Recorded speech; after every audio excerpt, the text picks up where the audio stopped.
দায়িত্ব নেওয়ার মাত্র 1 মাস আর এর মধ্যে 3 ও 4 নম্বর রোহিঙ্গা ক্যাম্পে আতঙ্কের নাম হয়ে উঠেছেন 14 এপিবিএন এর মধুরছড়া ক্যাম্পের পরিদর্শক ওমর ফারুক। ক্ষমতার অপব্যবহার, চাঁদাবাজি ও নিজস্ব সিন্ডিকেট গড়ে তুলে সাধারণ রোহিঙ্গাদের জিম্মি করার গুরুতর অভিযোগ তার বিরুদ্ধে। অনুসন্ধানে উঠে এসেছে দায়িত্ব পেয়েই চিহ্নিত অপরাধীদের নিয়ে নিজস্ব সিন্ডিকেট গড়ে তোলেন এই পুলিশ কর্মকর্তা। রোহিঙ্গা মাদক কারবারিদের থেকে নিয়মিত মোটা অঙ্কের মাসোহারা আদায়, অভিযানে উদ্ধার হওয়া মাদক গোপনে বিক্রি এবং মোবাইল ডিউটির নামে ধরে এনে টাকার বিনিময়ে ছেড়ে দেওয়ার অভিযোগ পাওয়া গেছে তার বিরুদ্ধে।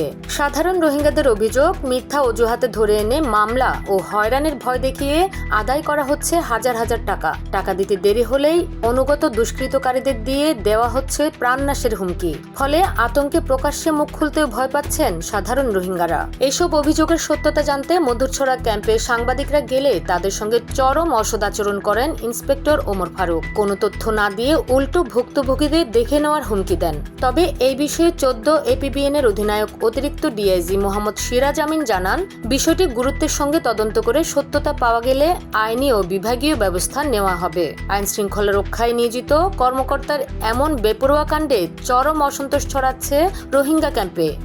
নিউজ ডেস্ক, খোলা কাগজ, ঢাকা।